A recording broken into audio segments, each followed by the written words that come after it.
आणि इथे तुम्हाला भेटण्यासाठी आले।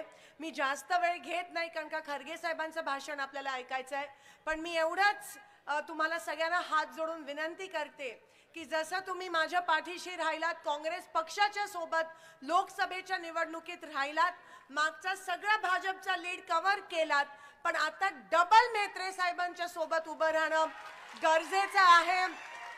मला माहिती आहे की बीजेपीच्या त्रासाला तुम्ही वैतागलात, त्यांच्या आमदारांना पण तुम्ही वैतागलात। ते आमदार फक्त जीआर वर आहेत, बाकी अस्तित्वात काही दिसत नाही। 1200 कोटी निधी आणि 1300 फक्त ऑन पेपर, बाकी अस्तित्वात अक्कलकोट तालुक्यामध्ये मागच्या 5 वर्षात काहीही या ठिकाणी झालं नाही।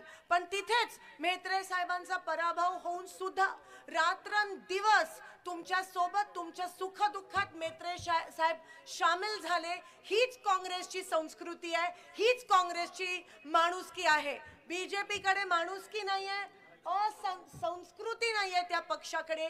एकीकडे महिलांवर बलात्कार करतात, एकीकडे महिलांवर अत्याचार करतात, 4 वर्षाच्या लहान मुलीला पण सोडत नाही, आणि दुसरीकडे लाडक्या बहिणीच्या नावाने महिलांना आमिष दाखवून महिलांची मतं विकत घेण्याचा पाप हे भारतीय जनता पक्ष करत नाही, करता त्यांना कधीच माफी नाही।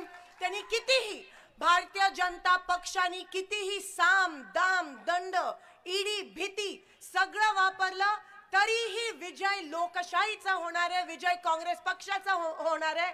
आता कोणी किंग मेकर नाहीये, फक्त लोक आणि फक्त जनता जनार्दन आणि जनता किंग मेकर ठरणार आहे। मागच्या इलेक्शन मध्ये साम दाम दंडाच्या समोर फक्त लोकशाही टिकली, आणि आता पण महाराष्ट्राच्या प्रतिष्ठेचा प्रश्न आहे, अक्कलकोट आणि सोलापूरच्या प्रतिष्ठेचा प्रश्न आहे। मी हात जोडून विनंती करते की येणाऱ्या 20 तारखेला काँग्रेस पक्षाला भरघोस मताने मेत्रे साहेबांना निवडून देऊन आपण या ठिकाणी त्यांना विजयी करा, आणि खरी दिवाळी आपल्याला 23 तारखेला साजरी करायची आहे। एवढंच या ठिकाणी सांगते आणि आपली रजा घेते।